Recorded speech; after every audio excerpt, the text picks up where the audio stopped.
Souvent, les actes que nous faisons changent la perception des êtres qui nous entourent, autant qu'humains ou divinités.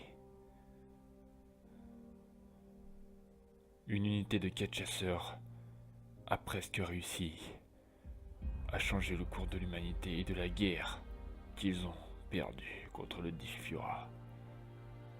Ils ont réussi à ramener une force quasiment désespérée, une force qui au départ voulait leur mort.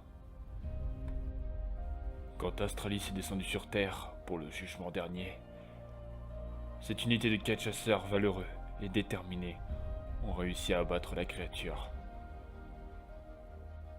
Après que Terra et Pyrodes revenurent à la vie, ils virent le massacre qu'ils avaient fait sur leur aîné. Et c'est à ce moment précis que la vision des 2 dragons déchus changea littéralement sur l'humanité. Ils se disaient finalement que c'était une espèce puissante qui méritait cette terre. Et soudain, le portail des enfers s'ouvrit. Et la phase la plus sombre d'Astralis en sortit, le Dishfura. Son envie d'éradication sur ce monde. L'apocalypse. La destruction de tout. L'annihilation suprême. Les 2 frères déchus avaient quand même encore des buts égoïstes. Ils ne voulaient pas mourir, ils voulaient régner en maître. En maître, mais chercher une certaine coexistence avec l'humanité. Car ils ont réussi inconsciemment à convaincre les divinités, à les convaincre.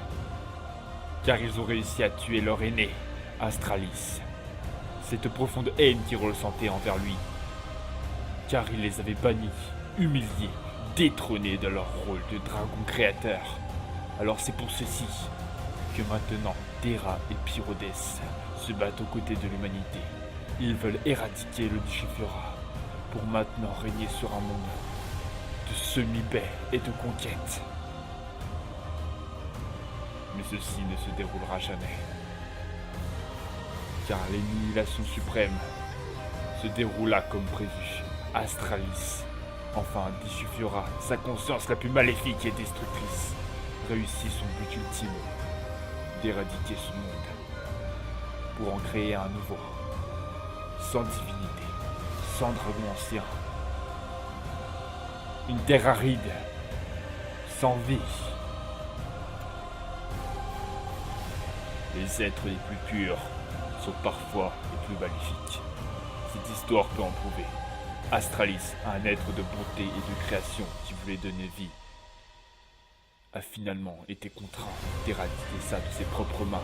Sa conscience magnifique qui était cachée au plus profond de son être a inconsciemment remonté à la surface pour mettre fin à ceci. Est-ce la fin ou le commencement d'un nouveau cycle? Seul le futur pourra nous le dire, mais pour l'instant, la bataille est finie. Le dernier souffle de l'humanité fut rendu. Lors de cette bataille, les divinités sont plus. Astralis, Pyrodes et Terra sont morts. Ce monde est réduit à néant.